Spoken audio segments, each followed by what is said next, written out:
সেদিনের যুদ্ধের আওয়াজ খালিদের কানে আজও ঝংকারিত হচ্ছে।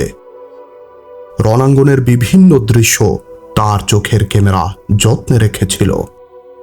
এক একটি পলক তার সামনে এক একটি দৃশ্যের অবতারণা করছিল। মল্লযুদ্ধ শেষ হতেই কুরাইশ বাহিনী মুসলমানদের উপর একযোগে ঝাঁপিয়ে পড়ে। নবী করিম সাল্লাল্লাহু আলাইহি ওয়াসাল্লাম উহুদ পাহাড়কে পেছনে রেখে অবস্থান এবং সৈন্য বিন্যাস করেছিলেন। সেজন্য পেছন দিক থেকে আক্রমণের কোনো সম্ভাবনা ছিল না। সংখ্যায় মুসলমানরা অল্প হলেও আল্লাহর রাসূল সাল্লাল্লাহু আলাইহি ওয়াসাল্লাম উৎসাহ, উদ্দীপনা এবং অস্ত্র পরিচালনার নৈপুণ্য দ্বারা এ ঘাটতি পূরণ করে দিয়েছিলেন। কুরাইশদের সংখ্যা 3 গুণ না হলে তারা মুজাহিদ বাহিনীর সম্মুখে দাঁড়াতেই পারত না। অধিক সৈন্য বলে তারা লড়ে যাচ্ছিল মাত্র। খালিদের দৃষ্টি নিবদ্ধ ছিল রাসূল সাল্লাল্লাহু আলাইহি ওয়াসাল্লামের উপর। রাসূল সাল্লাল্লাহু আলাইহি ওয়াসাল্লাম এক পার্শ্ব বাহিনীতে অবস্থান করছিলেন। এই বাহিনীর প্রতি আক্রমণ করা তার একান্ত আশা ছিল। তার অধীনস্থ অশ্বারোহী দলকে সংকীর্ণ রাস্তা অতিক্রম করে দ্রুত এগিয়ে যেতে এবং মুসলমানদেরকে একযোগে আক্রমণের নির্দেশ দেন। কিন্তু তার ইচ্ছায় বাঁধ সাধে হযরত আব্দুল্লাহ বিন জুবাইরের চৌকস তীরন্দাজ বাহিনী। মুসলিম তীরন্দাজ বাহিনী খালিদ বাহিনীকে শোচনীয়ভাবে পশ্চাৎপসরণে বাধ্য করে। এখানে তার বেশ কিছু অশ্ব ও সৈন্য নিহত হয়। বিপুল জানমালের ক্ষয়ক্ষতি মেনে নিয়ে পিছু হটার সময় তাদের সাথে ছিল কয়েকটি ঘোড়া ও আহত সৈন্যের এক দীর্ঘ লাইন। নিহত সৈন্য আর ঘোড়া সেখানেই পড়ে থাকে। তীব্র থেকে তীব্র হচ্ছিল যুদ্ধ। উভয় পক্ষ জীবন বাজি রেখে যুদ্ধে লিপ্ত। সবাই ব্যস্ত সমর শক্তি প্রদর্শনে। কিন্তু এক ব্যক্তি ছিল এর ব্যতিক্রম। সে যুদ্ধ করছিল না, সে একটি বর্শা হাতে রণাঙ্গনে ঘুরছিল, যেন সে কাউকে খুঁজছে। লোকটির নাম ওয়াহশী বিন হারব।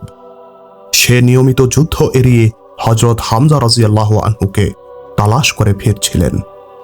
হযরত হামজা রাদিয়াল্লাহু আনহুই আজ তার প্রধান লক্ষ্যবস্তু। কৌশলে তাকে হত্যা করতে চায় সে। তাকে হত্যা করতে পারলে ডাবল পুরস্কার তার জন্য অপেক্ষা করছে। প্রথমত, দাসত্বের শৃঙ্খল থেকে মুক্তি লাভ। দ্বিতীয়ত, আবু সুফিয়ানের স্ত্রী হিন্দার শরীরের সকল অলংকারের মালিকানা। এক সময় সে হযরত হামজা রাদিয়াল্লাহু আনহুকে দেখতে পায়। তিনি সিবা বিন আব্দুল উজ্জার দিকে অগ্রসর হচ্ছিলেন। তখনকার আরব সমাজে মহিলারা খতনার কাজ করত। ঐতিহাসিক ইবনে হিশামের বর্ণনা মতে ইসলামের আবির্ভাবের পূর্বেও আরব সমাজে খতনার প্রচলন ছিল। হযরত হামজা রাদিয়াল্লাহু আনহু সে সিবার প্রতি চড়াও হন। তার মাতা খতনার কাজ করত। খতনাকারিনীর পুত্র হযরত হামজা রাদিয়াল্লাহু আনহু হুঙ্কার দিয়ে বলেন, এদিকে আয় এবং শেষবারের মতো আমাকে দেখে যা। সিবা বিন আব্দুল উজ্জাহ হযরত হামজা রাদিয়াল্লাহু আনহু এর দিকে এগিয়ে আসে। ক্রোধে তার চেহারা লাল হয়ে উঠেছিল। তরবারি চালনায় সে ছিল ভীষণ পটু। হামজা রাদিয়াল্লাহু আনহু তার থেকে কোনো অংশে কম ছিল না। উভয়ই মুখোমুখি হয় এবং আঘাত পাল্টা আঘাত চলতে থাকে। ঢাল উভয়ের হামলা ব্যর্থ করে দিচ্ছিল। সিবা পার্শ্ব পরিবর্তন করে কৌশলী আক্রমণ করে, কিন্তু ঢাল তার তলোয়ারের মাঝপথে এসে বাধা হয়ে দাঁড়ায়। এই সময় ওয়াহশী অতি সন্তর্পণে পা টিপে টিপে অগ্রসর হয়। উঁচু নিচু টিলা তাকে লুকিয়ে রাখে। হযরত হামজা রাদিয়াল্লাহু আনহু এর দৃষ্টি নিবদ্ধ ছিল শত্রুর প্রতি। সিবা ব্যতীত আর কেউ তার নজরে পড়েনি। ওয়াহশী নিজেকে আড়াল করে এক সময় কাছে পৌঁছে যায়। বর্ষা নিক্ষেপে সে ছিল সিদ্ধহস্ত। সে হামজা রাদিয়াল্লাহু আনহু এর এত কাছে পৌঁছে যায় যে সেখান থেকে তার নিক্ষিপ্ত বর্ষা লক্ষ্যভ্রষ্ট হওয়ার সামান্য সন্দেহ ছিল না। এবার সে ধীরে ধীরে উঠে দাঁড়ায়, বর্ষা হাতে তুলে পজিশন নেয় এবং মুখ্যম সুযোগের জন্য অপেক্ষা করতে থাকে।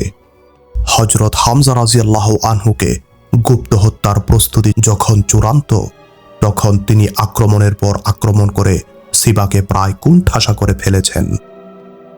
এক সময় তিনি প্রচণ্ড বেগে তরবারি চালালে তরবারি সরাসরি সিবার পেটে আঘাত হানে। তিনি তরবারি এমনভাবে টেনে বের করেন যে এতে তার পেট আরও ফেরে যায়। সিবা হযরত হামজা রাদিয়াল্লাহু আনহু এর পায়ে এসে লুটিয়ে পড়ে। হযরত হামজা রাদিয়াল্লাহু আনহু সামনে যেতে তৎপর। এরই মধ্যে ওয়াহশী পূর্ণ শক্তিতে বর্ষা নিক্ষেপ করে। ব্যবধান ছিল খুবই কম। বর্ষা পেটের এত গভীরে প্রবেশ করে যে তার ছোচালো মাথা পৃষ্ঠদেশ ভেদ করে যায়। অতর্কিত এ ভয়ানক আক্রমণে তিনি সাথে সাথে লুটিয়ে পড়েননি। এদিক ওদিক নজর ঘুরিয়ে হত্যাকারীকে আবিষ্কার করতে চেষ্টা করেন। নজর ঘুরিয়ে ওয়াহশীকে দেখতে পান। পেটের বর্ষা নিয়েই তিনি তার দিকে ছুটে যান। ওয়াহশী নিজ স্থানেই দাঁড়িয়ে থাকেন।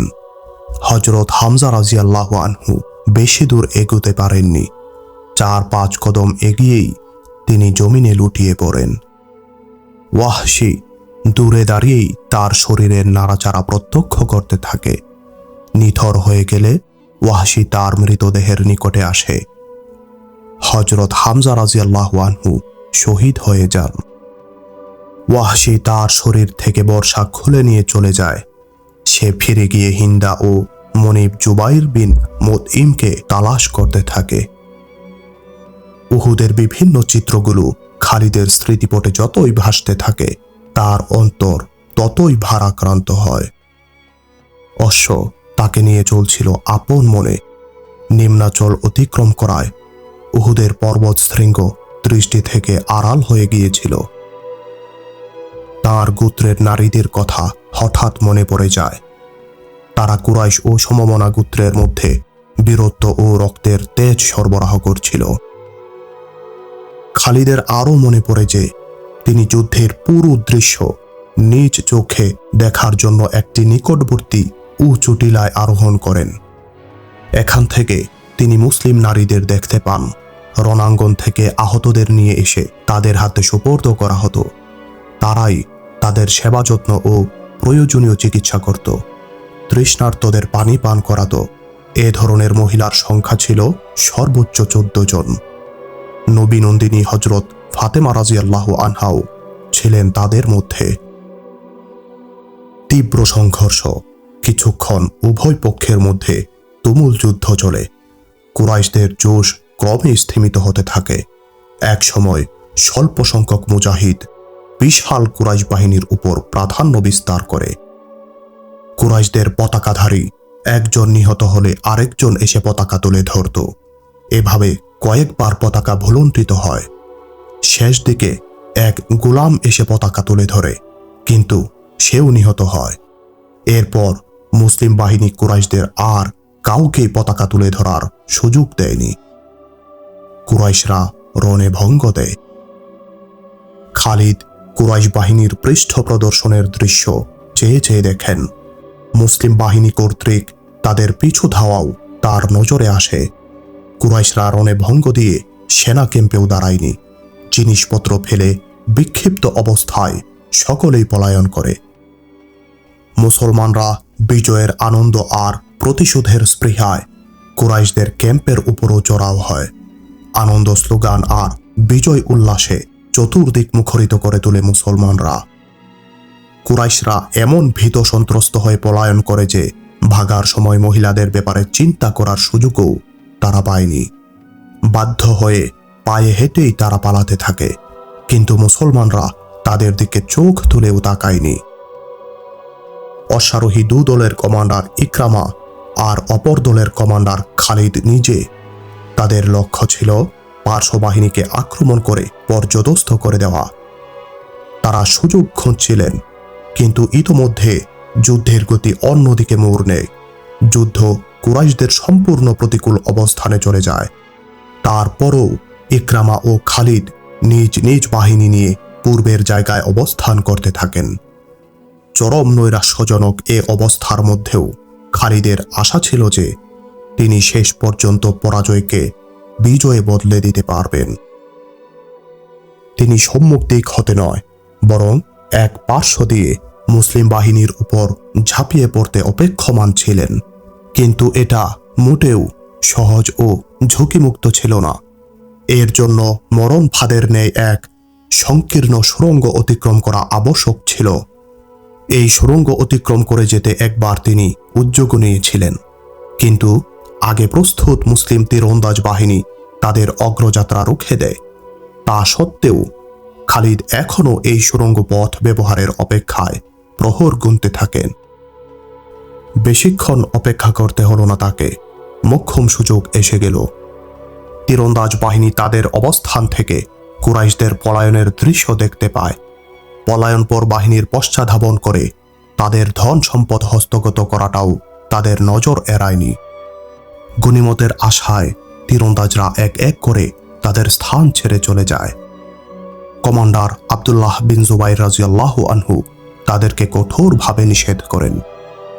আমার দ্বিতীয় নির্দেশ না পাওয়া পর্যন্ত কেউ স্থান ত্যাগ করবে না। রাসূল সাল্লাল্লাহু আলাইহি ওয়াসাল্লামের এই নির্দেশটি দ্বিতীয়বার স্মরণ করিয়ে দেন, কিন্তু কেউ তার কথা শুনেননি। যুদ্ধ শেষ। এ কথা বলতে বলতে তীরন্দাজ দলটি পাহাড়ের ঘাঁটি থেকে নিচে নেমে আসে। গনিমতের মাল আমাদের, আমরা বিজয়ী হয়েছি। আর কমান্ডারের সাথে থাকে মাত্র 9 জন তীরন্দাজ।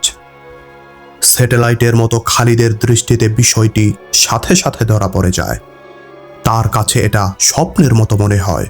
তিনি এমনই একটি সুযোগের অপেক্ষা করছিলেন, কিন্তু তা যে এত তাড়াতাড়ি অতি সহজে হাতের মুঠোয় চলে আসবে তা ছিল কল্পনাতীত। তিনি অবস্থান ছেড়ে যাওয়া তীরন্দাজদের উপর গভীর দৃষ্টি রাখেন।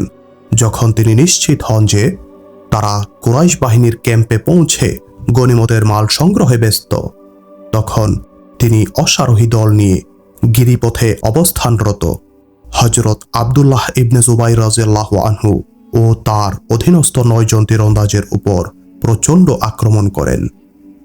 খালিদ ইচ্ছা করলে তাদের এড়িয়ে যেতে পারতেন, কিন্তু প্রতিশোধ স্পৃহা তাকে উন্মাদ করে তোলে। তার অশ্বারোহী দলটি পাহাড়ের উপর উঠতে থাকলে উপর থেকে তীরন্দাজগণ তাদেরকে তীর মেরে আহত করতে থাকে।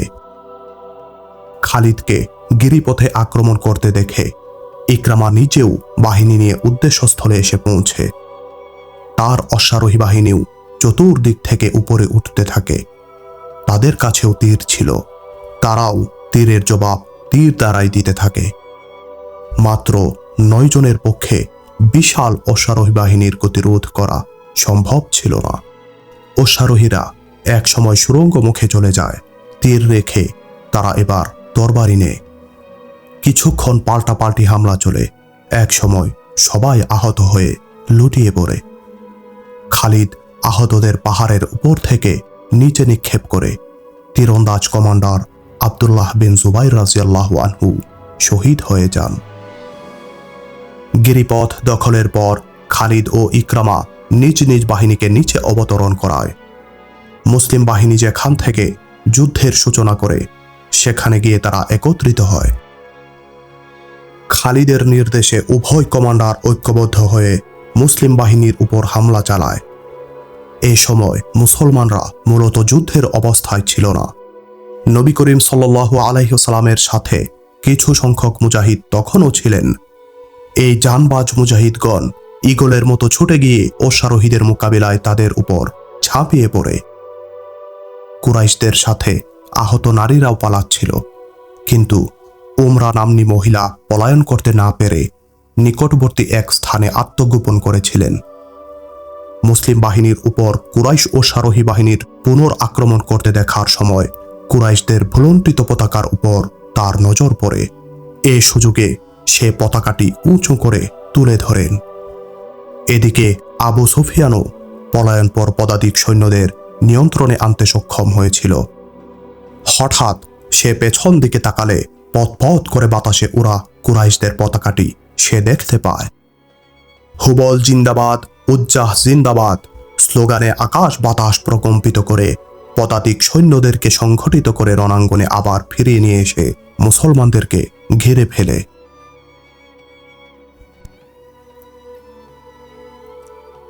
খালিদের আরেকটি কথা আজ ভীষণভাবে মনে পড়ে। সেদিন তিনি হত্যার জন্য রাসূল সাল্লাল্লাহু আলাইহি ওয়াসাল্লামকে তালাশ করে ফিরেন। আর আজ 4 বছর পর সে তারই নিকট মদিনায় যাচ্ছেন। এই মুহূর্তে তার মন মস্তিষ্ক জুড়ে নবী করিম সাল্লাল্লাহু আলাইহি ওয়াসাল্লাম এর প্রিয় সত্তা বিরাজমান। পাহাড়ের বাহিনী আকাশ ভেদ করে বের হতে থাকে। অশ্ব চলছিল স্লথ গতিতে। খালিদ বস্তুত বাস্তব জগৎ ছেড়ে ভাবের জগতে চলে যান। এই ভাবরাজ্যে কখনো তার চলার গতি হয়ে পড়েছিল মন্থর, আবার কখনো বা ঘোড়ার লাগাম টেনে ধরেন খুব কষে।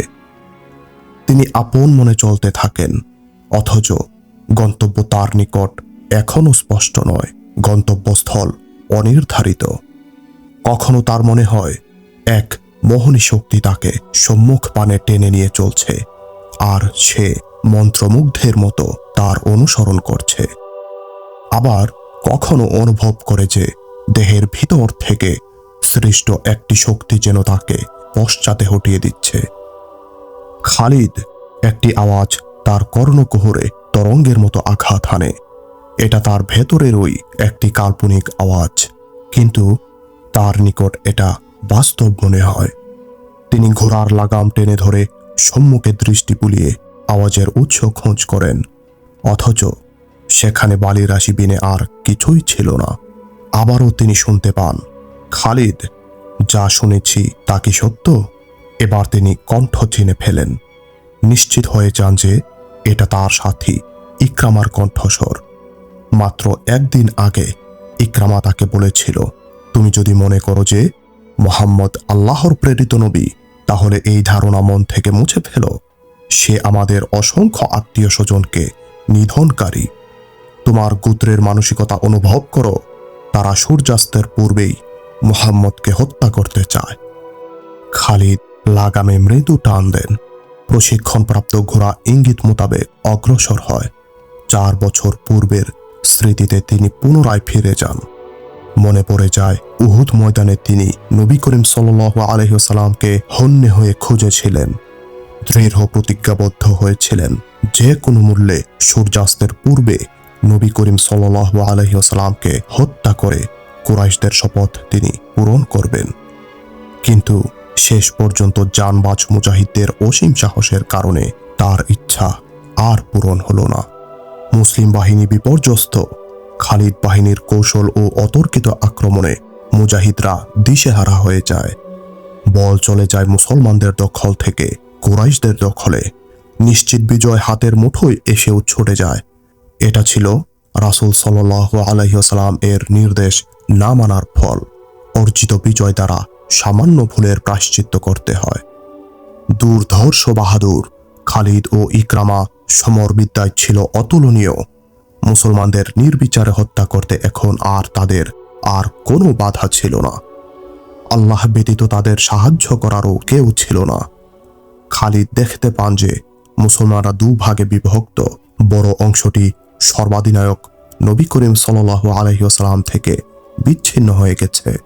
মুষ্টিমেয় কতক সাহাবী নবীজির সাথে ছিলেন। এ ক্ষুদ্র দলটি গনিমতের মালের পেছনে না পড়ে রাসূল সাল্লাল্লাহু আলাইহি ওয়াসাল্লামের সাথে থাকেন। সংখ্যায় তারা ছিলেন 20 জনের মতো।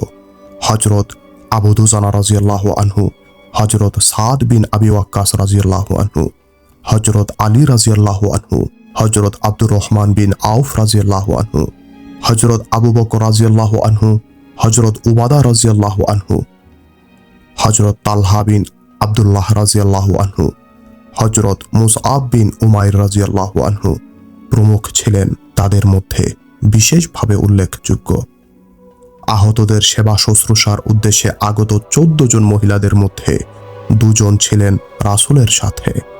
একজন হযরত উম্মে আম্মারা রাদিয়াল্লাহু আনহা এবং অপরজন হযরত উম্মে আইমন রাদিয়াল্লাহু আনহা নাম্নী এক হাবশী মহিলা।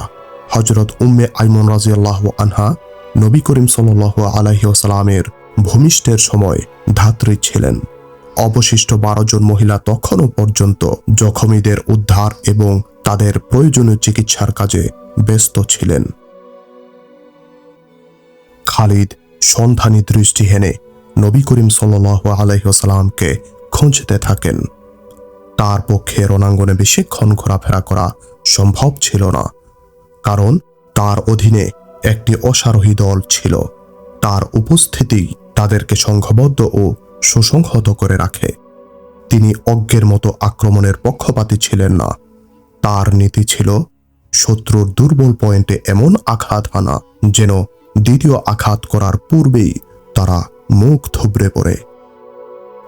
আজ 4 বছর পর যখন তিনি একাকী মরুভূমি মারিয়ে যাচ্ছেন, তখন তার মন মস্তিষ্কে ঘোড়া দৌড়াচ্ছিল। মুসলিম বাহিনীর তাকবীর ধ্বনি তার স্মৃতিতে ঝংকার তোলে। এই তাকবীর ধ্বনি শুনে তার মনে হচ্ছিল নিজেদেরকে সাহসী, নির্ভীক ও মৃত্যু ভীতিমুক্ত প্রকাশ করতে মুসলমানরা এভাবে আকাশ বাতাস প্রকম্পিত করে তুলছে। একবার ঘৃণা আর তাচ্ছিল্যতায়, আরেকবার তার অধরদ্বয় মুচকি হেসে ওঠে। তিনি সিদ্ধান্ত নেন মুসলমানদের হত্যা করা হবে বেশি, নজরবন্দি করা হবে কম। নবী করিম সাল্লাল্লাহু আলাইহি ওয়াসাল্লামের অবস্থান তিনি এখনও শনাক্ত করতে পারেননি।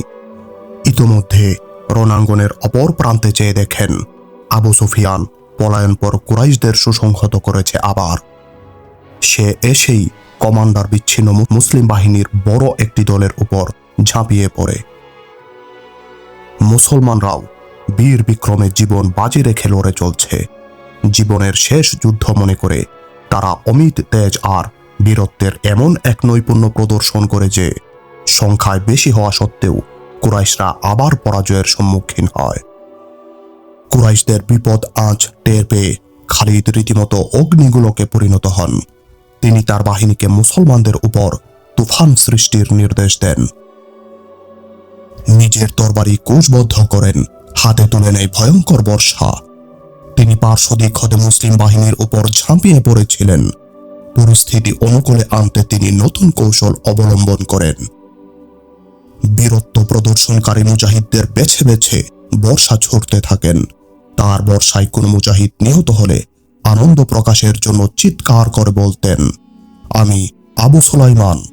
প্রতিটি বর্ষার সাথে তার উচ্চকিত আওয়াজ শোনা যেত, আমি আবু সুলাইমান, আমি আবু সুলাইমান। 4 বছর পর মদিনায় যাত্রাকালে আজ তার কর্ণকুহরে ঝংকার তুলে, আমি আবু সুলাইমান, আমি আবু সুলাইমান। তিনি সঠিকভাবে মনে করতে পারেন না যে তার বর্ষা সেদিন কতজন মুসলমানের দেহ ভেদ করে যায়।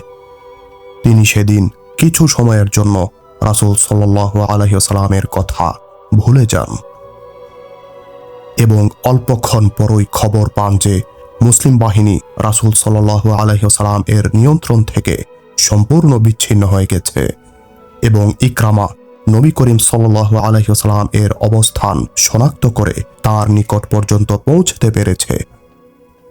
খবর সত্য। আসলেও মুসলমানদের উপর নবীজি সাল্লাল্লাহু আলাইহি ওয়াসাল্লাম এর নিয়ন্ত্রণ ছিল না। পরিস্থিতি এমন ভয়াবহ অবস্থায় গিয়ে দাঁড়ায় যে বিক্ষিপ্ত বাহিনীকে পুনর্গঠিত করে যুদ্ধকে আবার অনুকূলে নিয়ে আসা সম্ভব ছিল না।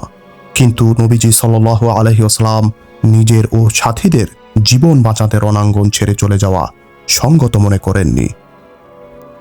অথচ বাস্তবতার দাবি ছিল এই মুহূর্তে ময়দান ছেড়ে যাওয়া। তিনি একটি ভালো অবস্থান খুঁজছিলেন, যেহেতু তার জানা ছিল যে কুরাইশরা তাকে খুঁজছেন এবং খোঁজ পেলেই তাকে কেন্দ্র করে এক ভয়াবহ সংঘর্ষ বেঁধে যাবে।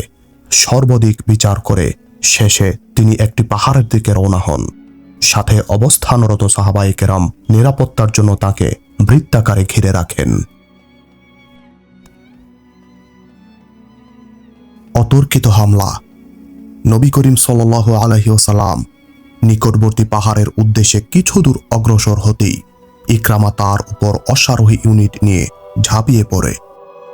রাসূল সাল্লাল্লাহু আলাইহি ওয়াসাল্লাম এর উপর ইকরামার আক্রমণের সংবাদ জনৈক পদাতিক সৈন্য জানতে পেরে সেও হামলা শুরু করে। এতে নবী করিম সাল্লাল্লাহু আলাইহি ওয়াসাল্লাম সহ কারো বেঁচে থাকার আশা সম্পূর্ণ তিরোহিত হয়ে যায়। 30 জন পুরুষ আর 2 জন মহিলা, সর্বমোট 32 জন জানবাজ নবী করিম সাল্লাল্লাহু আলাইহি ওয়াসাল্লাম এর হেফাজতের জন্য তার চারপাশে মানব প্রাচীরের মতো দণ্ডায়মান হয়ে যান। অনেক পেছনের একটি ঘটনাকে কেন্দ্র করে খালিদের স্মরণ হয়ে যায় যে রাসূল সাল্লাল্লাহু আলাইহি ওয়াসাল্লাম শারীরিক শক্তির বিচারেও অনন্য ছিলেন। তার জ্বলজ্বন্ত প্রমাণ আরবের নামকরা মুষ্টিযোদ্ধা রোকানাকে তিনি তিনবার ঊর্ধ্বে তুলে আছাড় দিয়েছিলেন। যুদ্ধের এই পরিস্থিতিতে তার শক্তি প্রদর্শনের আরেকবার সুযোগ হয়ে যায়। মানব বর্মের ওই প্রাচীর, যা নিবেদিত প্রাণ সাহাবায়ে কেরাম তার চারপাশে লৌহ প্রাচীরের মত স্থাপন করেছিলেন, তা তিনি নিজেই ভেঙে ফেলেন। তার হাতে তখন শোভা পাচ্ছিল ধনুক, তার তুনীর তীরে ভরা ছিল। এ সময় খালিদ মুসলমানদের বড় অংশটির সাথে লড়াইরত ছিল। তাকে যখন পরবর্তীতে জানানো হয় যে ৩০ জন পুরুষ ও ২ জন মহিলা যোদ্ধা নিয়ে নবী করিম সাল্লাল্লাহু আলাইহি ওয়াসাল্লাম কুরাইশ অশ্বারোহী ও পদাতিক বাহিনীর সাথে মরণপণ যুদ্ধ করছেন, তখন তার মুখ থেকে আবার এ কথা বেরিয়ে আসে যে এটা দৈহিক শক্তি হতে পারে না, অদৃশ্য কোনো শক্তি হবে। এ সময় থেকে একটি প্রশ্ন তাকে খুব তাড়া করে ফেরে, দৃঢ় বিশ্বাস কি কখনো শক্তির রূপ ধারণ করতে পারে? তার গোত্রের কারো থেকে এই প্রশ্নের উত্তর পাওয়ার সুযোগ ছিল না, কেননা এ প্রসঙ্গ তুলতেই তার প্রতি এ অপবাদ দেওয়া হতো যে সে মুহাম্মদের জাদুর শিকার, মুহাম্মদ তাকে জাদু করে দিয়েছে। এ ধরনের অযৌক্তিক প্রশ্ন তারই প্রতিক্রিয়া মাত্র। আজ মদিনাতে যাবার সময় সেই প্রশ্নটি আবার তার মাথায় ঘুরপাক খেতে থাকে। উহুদ পর্বতের সারি ক্রমে তার সম্মুখে বৃদ্ধি পেতে থাকে। 4 বছরের পেছনের স্মৃতি তাকে আবার ওই পাহাড়ের পাদদেশে নিয়ে যায়, যেখানে তার নিজের নাম গুঞ্জরিত হচ্ছিল, আবু সুলাইমান, আবু সুলাইমান। তিনি কল্পনায় অনুধাবন করতে চেষ্টা করেছিলেন যে মাত্র ৩০ জন পুরুষ আর 2 জন মহিলা কি করে বিপুল সংখ্যক অশ্বারোহী ও পদাতিক সৈন্যের মোকাবিলা করল। রাসূল সাল্লাল্লাহু আলাইহি ওয়াসাল্লাম বৃত্ত ভেঙে নিজ হাতে তীর নিক্ষেপ করতেন। সাহাবায়ে কেরাম দৌড়ে গিয়ে আবার তাকে বৃত্তের মাঝে নিয়ে নিতেন। এক সমর ঐতিহাসিকের বর্ণনায় পাওয়া যায় যে তাকে ঘিরে রাখা বৃত্ত তিনি বারবার ভেঙে যেদিক হতে দুশমন অগ্রসর হতো সেদিকে তীর ছুড়তেন। তার দৈহিক শক্তি সাধারণ মানুষ থেকে কয়েক গুণ বেশি ছিল। তিনি ধনুক এত জোরে টানতেন যে তীরের ফলা শরীরের এক পাশ দিয়ে প্রবেশ করে ওপাশ দিয়ে বের হয়ে যেত। সেদিন তিনি অনেক তীর ছুঁড়েন, এত তীর ছুঁড়েন যে এক সময় একটি তীর নিক্ষেপ করার সময় ধনুকই ভেঙে যায়। তখন তিনি তুনীরের বাকি তীর হযরত সাদ বিন আবি ওয়াক্কাস রাদিয়াল্লাহু আনহু এর হাতে দিয়ে দেন। সাদ রাদিয়াল্লাহু আনহু এর নিশানা এড়ানো কারো পক্ষে সম্ভব ছিল না। নবী করিম সাল্লাল্লাহু আলাইহি ওয়াসাল্লাম নিজেও তার নিশানার কথা স্বীকার করতেন। এদিকে আবু সুফিয়ান এবং খালিদের হাতে মুসলমানরা শহীদ হতে থাকে, আর মুসলমানরা জীবনের শেষ রক্তবিন্দু পর্যন্ত মোকাবিলা করে যায়। আর এদিকে রাসূল সাল্লাল্লাহু আলাইহি ওয়াসাল্লামের জন্য উৎসর্গ প্রাণ ৩০ জন পুরুষ আর 2 জন মহিলা এমন বেপরোয়া হামলা প্রতিহামলা চালায় যেন তাদের দেহ নয়, তাদের আত্মা বিরামহীন লড়ে চলছে। প্রসিদ্ধ ঐতিহাসিক তাবারি লিখেন যে প্রতিজন মুসলমান একই সাথে 4-5 জন কুরাইশের মোকাবিলা করেন। সে লড়াইয়ের চিত্র এতই ভয়ঙ্কর ছিল যে হয়তোবা সাহাবী তাদের পিছু হটতে বাধ্য করতেন, না হলে তিনি একাকী আঘাতে আঘাতে জর্জরিত হয়ে মাটিতে লুটিয়ে পড়তেন। কুরাইশরা রাসূল করিম সাল্লাল্লাহু আলাইহি ওয়াসাল্লাম এর প্রতি নিবেদিত প্রাণ সাহাবায়ে কেরামের অসাধারণ বীরত্বের সামনে টিকতে না পেরে একটু পিছু হটে তীর আর পাথরের অবিরাম বর্ষণ শুরু করে। অতি উৎসাহী কিছু অশ্বারোহী দ্রুত অশ্ব ছুটিয়ে নবী করিম সাল্লাল্লাহু আলাইহি ওয়াসাল্লামকে হামলা করতে চাইলে সাহাবায়ে কেরামের নিক্ষিপ্ত তীর তাদের ফিরে যেতে বাধ্য করে। এ অবস্থা কাটিয়ে উঠতে কুরাইশরা সম্মুখ যুদ্ধ বাদ দিয়ে দূর থেকে মুষলধারায় তীর এবং পাথর নিক্ষেপ করতে থাকে। ইকরামা খালিদকে এক ফাঁকে জানিয়ে দেয় যে আবু দাজানা রাদিয়াল্লাহু আনহু নবী করিম সাল্লাল্লাহু আলাইহি ওয়াসাল্লাম এর সম্মুখে দাঁড়িয়ে আছেন। তার পিঠ শত্রুদের দিকে। তিনি একই সাথে দায়িত্ব পালন করে যাচ্ছিলেন। প্রথমত হযরত সাদ বিন আবি ওয়াক্কাস রাদিয়াল্লাহু আনহুকে তীর যোগান দিচ্ছিলেন, আর সাদ রাদিয়াল্লাহু আনহু ক্ষিপ্রতার সাথে সে তীর ছুড়ছিলেন। দ্বিতীয়ত হযরত আবু দাজানা রাদিয়াল্লাহু আনহু রাসূল করিম সাল্লাল্লাহু আলাইহি ওয়াসাল্লামকে তীর থেকে রক্ষা করতেও চেষ্টা করছিলেন। তীর এবং পাথর বৃষ্টির কারণে হযরত আবু দাজানা রাদিয়াল্লাহু আনহু এর করুণ অবস্থা কারোর নজরে পড়ে না। এক সময় তিনি লুটিয়ে পড়লে দেখা যায় যে তার পিঠ অসংখ্য তীরের আঘাতে চালনির মতো হয়ে গেছে। রাসূলুল্লাহ সাল্লাল্লাহু আলাইহি ওয়াসাল্লামকে বাঁচাতে সেদিন কয়েকজন সাহাবী নিজের জীবন দিয়ে দেন। সাহাবায়ে কেরামের দুর্বার প্রতিরোধ ক্ষমতা ও রণমূর্তি দর্শনে ইকরামার অশ্বারোহী ও পদাতিক বাহিনীর উপর এমন ভীতি নেমে আসে যে তারা পিছু হটে যায়। দীর্ঘ যুদ্ধে কুরাইশরা পরিশ্রান্ত হয়ে পড়েছিল। এই সুযোগে রাসূল সাল্লাল্লাহু আলাইহি ওয়াসাল্লাম সাহাবায়ে কেরামের অবস্থা জানতে চেষ্টা করেন। চতুর্দিকে চোখ বুলিয়ে শুধু রক্ত আর রক্তই তিনি দেখতে পান। আহতদের উদ্ধার করে চিকিৎসার কোনো পরিবেশই ছিল না। কুরাইশরা আরেকবার আক্রমণের সুযোগ খুঁজছিল। কুরাইশদের আরেক ব্যক্তির ইন্তজার করছি আমি। রাসূল সাল্লাল্লাহু আলাইহি ওয়াসাল্লাম সাহাবায়ে কেরামকে বলেন, হে আল্লাহর রাসূল, কে সে? জনৈক সাহাবী নবী করিম সাল্লাল্লাহু আলাইহি ওয়াসাল্লামকে জিজ্ঞাসা করেন, সে কি আমাদেরকে সাহায্য করতে আসছে? না, রাসূল সাল্লাল্লাহু আলাইহি ওয়াসাল্লাম জবাবে বলেন, সে আমাকে কতল করতে আসবে। এতক্ষণে তার চলে আসা দরকার ছিল। উবাই ইবনে খালফ। রাসূল সাল্লাল্লাহু আলাইহি ওয়াসাল্লাম পাপিষ্ঠের নাম বলে দেন। উবাই ইবনে খালফ ছিল রাসূল সাল্লাল্লাহু আলাইহি ওয়াসাল্লাম এর কট্টর বিরোধী। সে ছিল মদিনার অধিবাসী। রাসূল সাল্লাল্লাহু আলাইহি ওয়াসাল্লামের নবুয়াতের কথা জানতে পেরে সে একদিন তার কাছে আসে এবং নানাভাবে ঠাট্টা বিদ্রুপ করে। তিনি অতি ধৈর্য ও সহনশীলতার সাথে তা সহ্য করে বিনয়ের সাথে তাকে ইসলামের প্রতি আহ্বান জানান। তুমি কি আমাকে এতই দুর্বল মনে করো যে তুমি বললেই তোমার ভিত্তিহীন মতবাদ মেনে নেব? উবাই ইবনে খালফ ধৃষ্টতামূলক ভঙ্গিতে বলছিল, আমার কথা মনোযোগ দিয়ে শুনে রাখো মুহাম্মদ। একদিন আমার ঘোড়াটি দেখে নিও। আমি তাকে যত্ন করে লালন পালন করছি। কুরাইশদের সাথে আবার কখনো তোমার লড়াই হলে সেদিন আমি এই ঘোড়ায় চড়ে লড়াই করে ফিরব। দেবতাদের নামে কসম করে বলছি, তোমাকে স্বহস্তে সেদিন কতল করব। উবাই। আল্লাহর রাসূল সাল্লাল্লাহু আলাইহি ওয়াসাল্লাম মুচকি হেসে তাকে জবাবে বলেন, জীবন মৃত্যু সেই সত্তার হাতে যিনি আমাকে নবুয়ত দান করেছেন এবং পথ হারা লোকদেরকে সঠিক পথের দিশা দেওয়ার দায়িত্ব আমার কাঁধে অর্পণ করেছেন। এমন কথা বলো না যা আমার আল্লাহ ব্যতীত কেউ পূরণ করতে পারে না। এমনও তো হতে পারে যে তুমি আমাকে হত্যা করতে এসে নিজেই নিহত হবে। উবাই ইবনে খালফ রাসূল সাল্লাল্লাহু আলাইহি ওয়াসাল্লামের এই কথা অতি হালকাভাবে উড়িয়ে দেয় এবং বিদ্রুপের হাসি হেসে চলে যায়। উবাই ইবনে খালফের সেই কথা যুদ্ধের এই শেষ পর্যায়ে এসে রাসূল সাল্লাল্লাহু আলাইহি ওয়াসাল্লাম এর মনে পড়ে যায়। তিনি সাহাবায়ে কেরামের নিকট তার নাম নিতেই দূর থেকে এক অশ্বের পদধ্বনি শোনা যায়। সকলের দৃষ্টি আওয়াজের উৎসের দিকে নিবদ্ধ হয়। আমার প্রিয় সাথীগণ, রাসূল সাল্লাল্লাহু আলাইহি ওয়াসাল্লাম উপস্থিত সাহাবায়ে কেরামকে লক্ষ্য করে বলেন, আমার মন বলছে আগন্তুক এ অশ্বারোহী সেই হবে।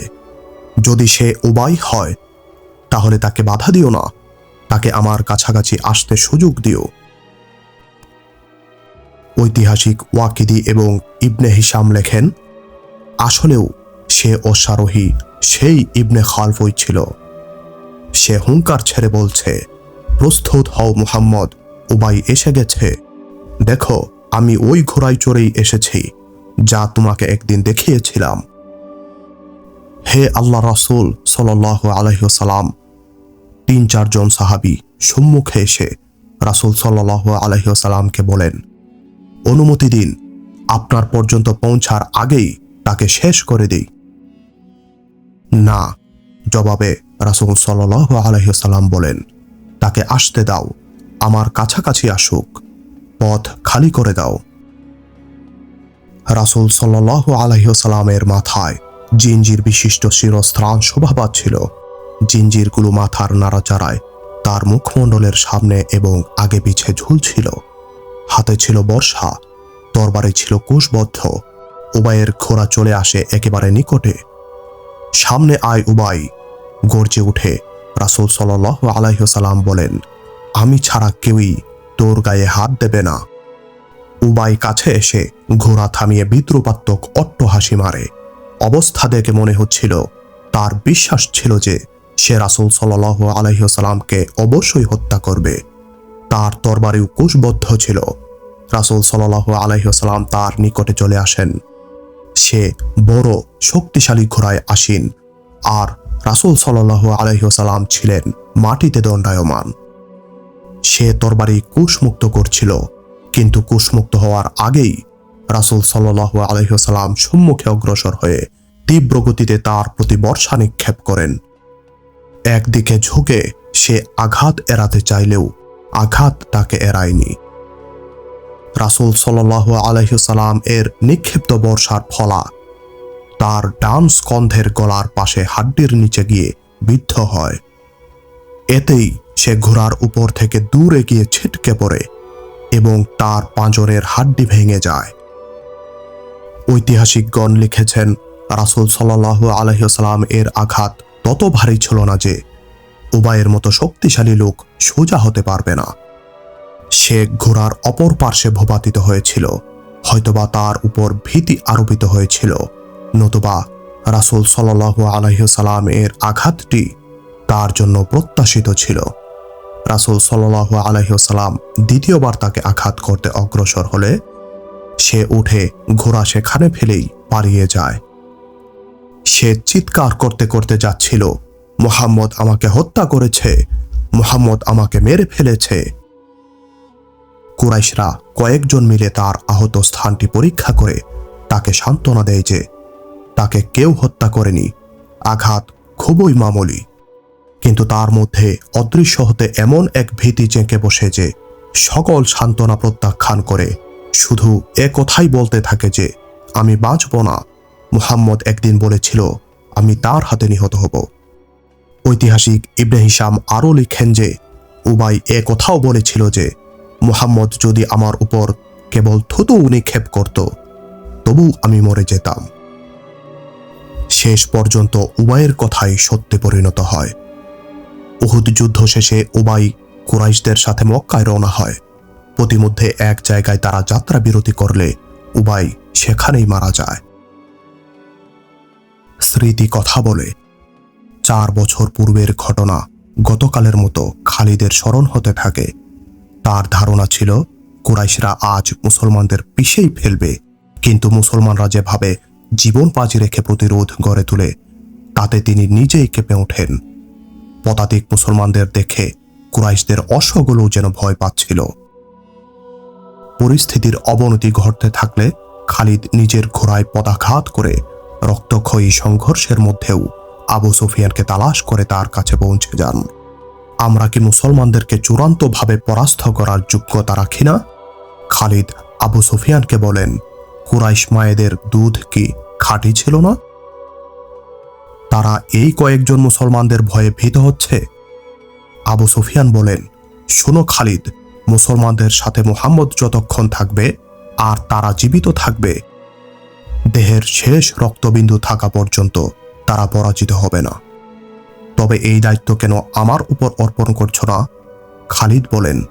আবু সুফিয়ান বলে, কখনো নয়, তুমি তোমার সৈন্যদের কাছে ফিরে যাও। তোমার নেতৃত্ব ছাড়া তারা বিক্ষিপ্ত হয়ে যেতে পারে। মুহাম্মদ আর তার সাথীদের উপর আক্রমণ করার জন্য আমি পদাতিক বাহিনী পাঠাচ্ছি। আজ মদিনার উদ্দেশ্যে যাত্রাকালে তার সেদিনের পুরাতন অনুশোচনার কথা মনে পড়ে যায়। আবু সুফিয়ান তার একটি বড় আশায় গুড়ে বালি দিয়েছিল। রাসূল আকরাম সাল্লাল্লাহু আলাইহি ওয়াসাল্লামকে হত্যা করাকে তিনি নিজের জন্য প্রধান কর্তব্য বলে মনে করতেন। রাসূল সাল্লাল্লাহু আলাইহি ওয়াসাল্লামকে হত্যা করে শীর্ষ দেবতা হুবল এবং উজ্জার সন্তুষ্টি লাভ করা ছিল তার ইচ্ছা। তবু রণাঙ্গনে অধিনায়কের আদেশ শিরোধার্য মনে করে তিনি নিজ বাহিনীর নিকটে চলে যান। তার দৃঢ় বিশ্বাস ছিল যে এখন রাসূল সাল্লাল্লাহু আলাইহি ওয়াসাল্লাম এর সাথে মাত্র কয়েকজন সাহাবী রয়েছে। অতএব এ অবস্থায় তাকে হত্যা করা মোটেও কঠিন হবে না। আর তাকে হত্যা করতে পারলে মুসলমানরা কোনো দিন উঠে দাঁড়াতে পারবে না। রণাঙ্গনের দৃশ্য তার ভালোভাবেই মনে ছিল। তিনি একটি উঁচু জায়গায় দাঁড়িয়ে রণাঙ্গনের দিকে চাইলে বহু দূর পর্যন্ত উহুদ ভূমি রক্তের গাঢ় আস্তরণে আবৃত থাকতে দেখেন। ভূভাগকে যেন কেউ লাল কার্পেট বিছিয়ে দিয়েছিল।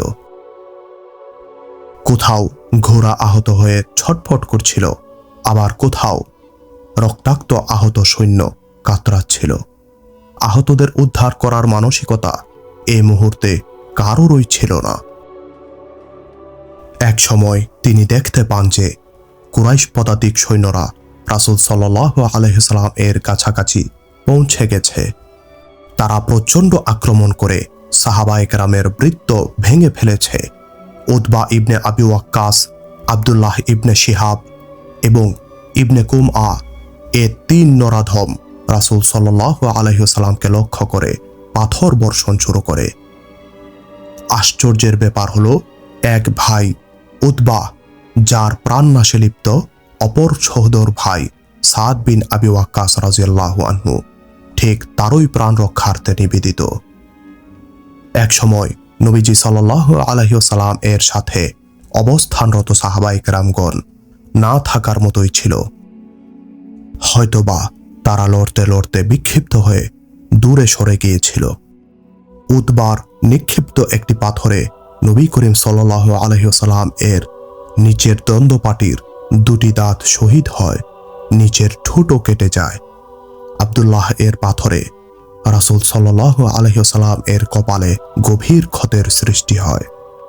ইবনে কুমআ একদম নিকট থেকে জোরে পাথর মারায় নবী করিম সাল্লাল্লাহু আলাইহি ওয়াসাল্লাম এর শিরস্ত্রাণের সাথে ঝুলন্ত জিঞ্জিরের দুটি কড়া ভেঙে গণ্ডদেশে প্রবেশ করে। এতে চেহারা মোবারকের হাড়ও মারাত্মক আক্রান্ত হয়। রাসূল সাল্লাল্লাহু আলাইহি ওয়াসাল্লাম বর্ষার সাহায্যে শত্রুকে আক্রমণ করতে খুব চেষ্টা করেন, কিন্তু শত্রু তার নাগালের মধ্যে আসছে না। অসংখ্য আঘাতে জর্জরিত শরীর থেকে প্রচুর রক্তক্ষরণের কারণে তিনি ভূতলে লুটিয়ে পড়েন। হযরত তালহা রাদিয়াল্লাহু আনহু শত্রু সৈন্যের সাথে যুদ্ধরত অবস্থায় রাসূল সাল্লাল্লাহু আলাইহি ওয়াসাল্লামকে লুটিয়ে পড়তে দেখে দ্রুত তার কাছে আসেন। তালহা রাদিয়াল্লাহু আনহু এর আহ্বানে ইতিমধ্যে আরেক সাথী চলে আসেন। পাথর নিক্ষেপে আহতকারী কুরাইশ পাপিষ্ঠ রাসূল সাল্লাল্লাহু আলাইহি ওয়াসাল্লাম এর উদ্দেশ্যে তরবারি উত্তোলন করতে উদ্যত হলে হযরত সাদ বিন আবি ওয়াক্কাস রাদিয়াল্লাহু আনহু সহোদর ভাই উতবাকে আক্রমণ করেন। উতবা ভাইয়ের ক্রোধ ও রুদ্রমূর্তি দেখে পেছনে সরে যায়। আবু তালহা রাদিয়াল্লাহু আনহু নবীজি সাল্লাল্লাহু আলাইহি ওয়াসাল্লামকে ধরে উঠান। তিনি পুরোপুরি হুঁশেই ছিলেন। এমন সময় অন্যান্য মুসলমানরা আক্রমণকারীদের সরিয়ে দেয়। ঐতিহাসিকগণ লিখেন, হযরত সাদ বিন আবি ওয়াক্কাস রাদিয়াল্লাহু আনহুকে নিয়ন্ত্রণে রাখা খুবই কঠিন হয়ে পড়েছিল। তার একটাই কথা, যে ভাই আমার সম্মুখে আমার নবী সাল্লাল্লাহু আলাইহি ওয়াসাল্লাম এর উপর আক্রমণ করেছে, আমি তাকে নিজ হাতে হত্যা করে তার দেহ টুকরো টুকরো করে ক্ষান্ত হব। তিনি একাই কুরাইশদের প্রতি এগিয়ে যেতে চেষ্টা করেন। বড় কষ্টে তাকে শান্ত করা হয়। রাসূল সাল্লাল্লাহু আলাইহি ওয়াসাল্লাম তাকে শান্ত হওয়ার নির্দেশ না দিলে তিনি কখনোই শান্ত হতেন না। সম্ভবত কুরাইশরা অত্যন্ত ক্লান্ত হয়ে পড়েছিল। যুদ্ধক্ষেত্র থেকে তারা মুখ ঘুরিয়ে নেয়। এ সময় সাহাবাগণ রাদিয়াল্লাহু আনহুম রাসূল সাল্লাল্লাহু আলাইহি ওয়াসাল্লাম এর প্রতি পূর্ণ মনোযোগ দিতে সুযোগ পান। রাসূল সাল্লাল্লাহু আলাইহি ওয়াসাল্লাম এর যখন পরীক্ষা নিরীক্ষা করা হয়, সাথে থাকা নারীগণ তাকে পানি পান করায়, ক্ষত পরিষ্কার করে।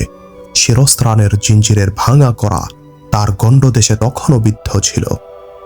প্রখ্যাত আরব সার্জনের ছেলে হযরত আবু উবাদা রাদিয়াল্লাহু আনহু এগিয়ে এসে কড়া দুটি খুলতে চেষ্টা করেন, কিন্তু হাত দ্বারা বের করতে ব্যর্থ হন।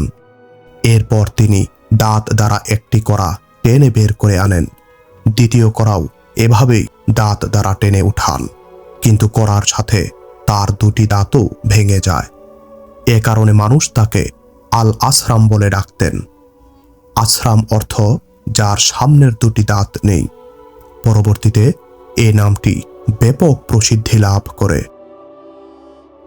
রাসূল সাল্লাল্লাহু আলাইহি ওয়াসাল্লাম এর ভূমিষ্ঠকালীন নার্স হযরত উম্মে আইমান রাদিয়াল্লাহু আনহা রাসূল সাল্লাল্লাহু আলাইহি ওয়াসাল্লাম এর দেহের দিকে ঝুঁকে দাঁড়িয়েছিলেন, কোনো তীর যাতে রাসূল সাল্লাল্লাহু আলাইহি ওয়াসাল্লাম এর শরীরে বিদ্ধ হতে না পারে। ইতোমধ্যে রাসূল সাল্লাল্লাহু আলাইহি ওয়াসাল্লাম নিজেকে সামলে নেন। হঠাৎ করে একটি তীর এসে উম্মে আইমন রাদিয়াল্লাহু আনহা এর পৃষ্ঠদেশে বিদ্ধ হয়।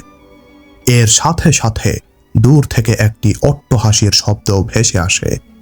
সবার দৃষ্টি সেদিকে ঘুরে গেলে দেখা যায় যে হাব্বান ইবনে আরাকা নামক এক কুরাইশ নরাধম দূরে দাঁড়িয়ে হাসছে। তার হাতে ছিল ধনুক। সদ্যবিদ্ধ তীরটি সেই ছুঁড়েছিল। সে হাসতে হাসতে ফিরে যেতে থাকে। রাসূল সাল্লাল্লাহু আলাইহি ওয়াসাল্লাম হযরত সাদ রাদিয়াল্লাহু আনহুকে একটি তীর দিয়ে বলেন, এ নরাধম এখান থেকে তীর নিয়েই ফিরবে। সবার মাঝে তীরন্দাজিতে সেরা ব্যক্তি ছিল হযরত সাদ রাদিয়াল্লাহু আনহু। ধনুকে তীর সংযোজন করে হাব্বানকে লক্ষ্য করে নিক্ষেপ করেন। তীর হাব্বানের গলায় গিয়ে বিদ্ধ হয়। এতে সাদ রাদিয়াল্লাহু আনহু এর সাথের সাহাবীগণ জোরে হেসে উঠে তার যথার্থ প্রতিশোধ গ্রহণের কথা মনে করিয়ে দেন। হাব্বান রাগে ক্ষোভে চোখ বড় বড় করে কয়েক কদম সামনে এসে লুটিয়ে পড়ে। সিরিজটি ভালো লাগলে লাইক, কমেন্ট ও শেয়ার করে সিরিজটি ছড়িয়ে দিতে সাহায্য করুন এবং চ্যানেলটি সাবস্ক্রাইব করে আমাদের পাশেই থাকুন। ধন্যবাদ। আসসালামু আলাইকুম ওয়া রাহমাতুল্লাহি ওয়া বারাকাতুহু।